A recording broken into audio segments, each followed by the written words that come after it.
And lastly, Natalie's going to give you a few tips to just roll with. Yeah. So some extra ideas. Food tours at night for dinner. That's one that I know Soph has experienced a number of times and always really loved.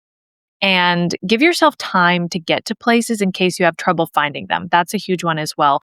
And I would also say that goes for public transportation, because if you know your transportation, that's number one. You got to know your transportation, but also that will add time more often than not, because sometimes trains are late or sometimes they just don't show up.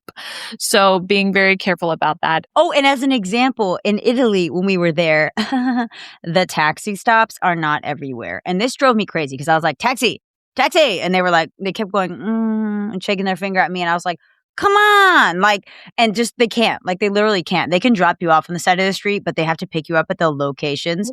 And so it becomes easiest to take a taxi from the hotel, honestly, if you're going far, to the general area and then wander around that general area on foot. And then you have to go to the taxi stop to return.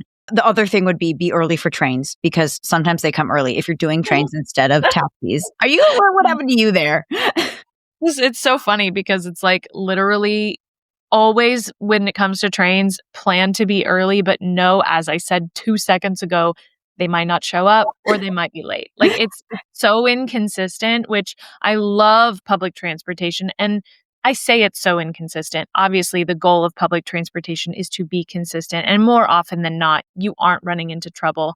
But I've had experiences, as we shared in the last travel tips episode, where I had trains that didn't show up and it was a whole situation. Yeah, this has been great, you guys. And it's funny because that literally started our entire Travel Brat series, is you being like, we just need to tell them about the ins and outs of travel.